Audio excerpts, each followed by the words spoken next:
This press, she declared proudly, so it's best to save those questions for someone else.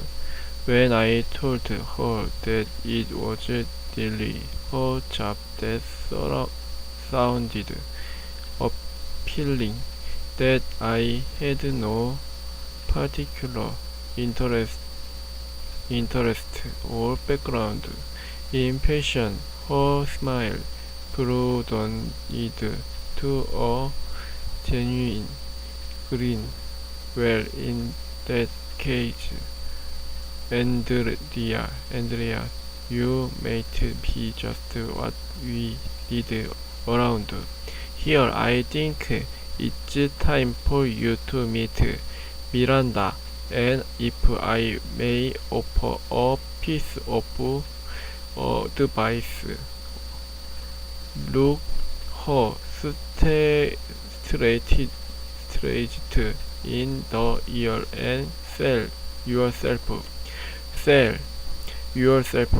hard, and she will respect it, as if on cue. Knockout girl swept in to escort me to Miranda's office.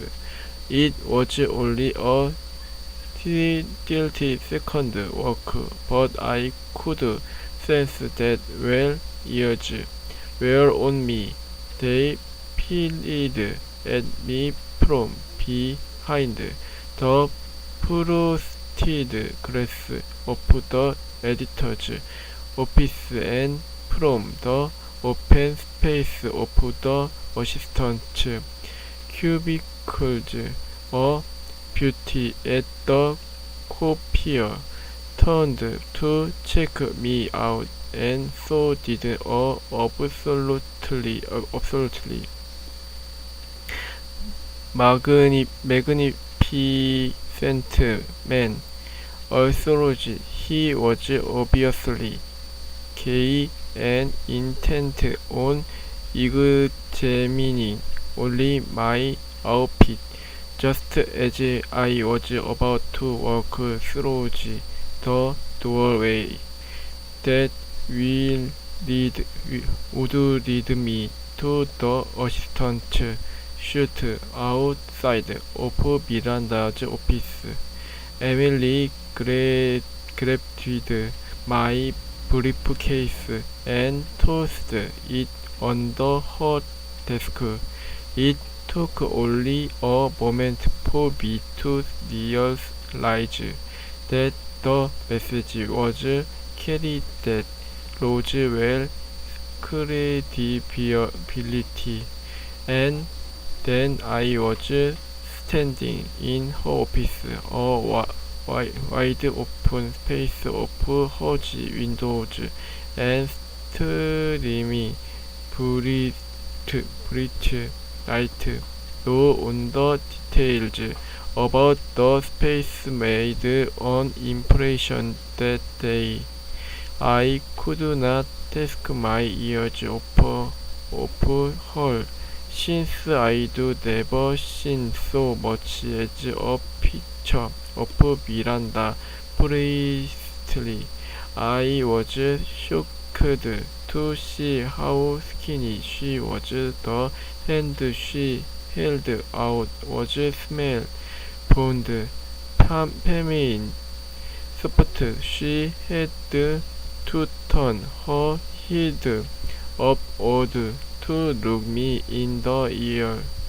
Although she did not stand to greet me, her expertly dyed blonde hair was pulled back in a chic knot, deliberately loose enough to look casual but still supremely neat. And while she did not smile, she did not appear particularly intimidating.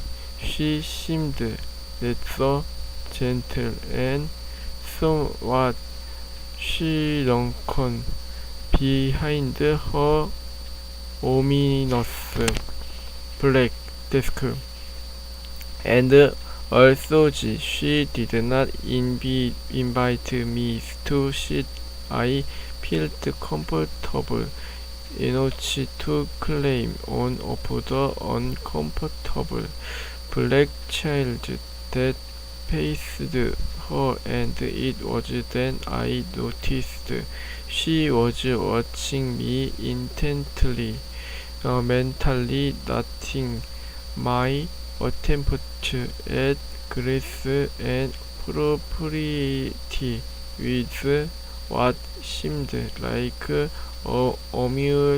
amusement,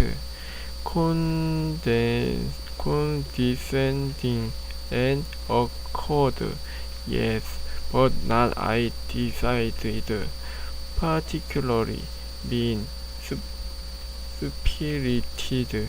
She spoke fast. What brings you to runway, Andrea?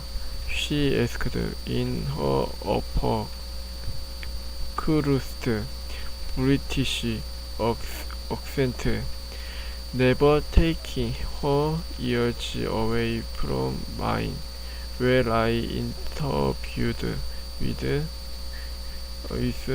Sharon, and she told me that you are looking for an assistant. I started, my voice a little shaky, when she nodded. My confidence increased slightly, and now, after meeting with Emily, Allison, and Shelley, I feel like I have a clear understanding of the kind of passion you are looking for, and I am confident I do be perfect for the job, I said, remembering Carol's word.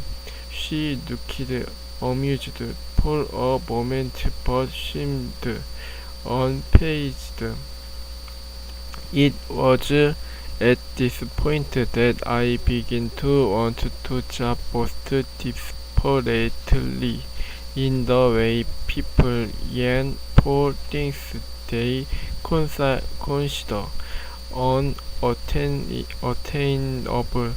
It might not be akin to getting into law school or having an easy published in a campus journal, but it was in my stable for success mind a real change, because I was an imposter and not a very good one at that. I had known the minute I stepped on the runway floor that I did not belong. My clothes and hair was wrong for sure, but more glaringly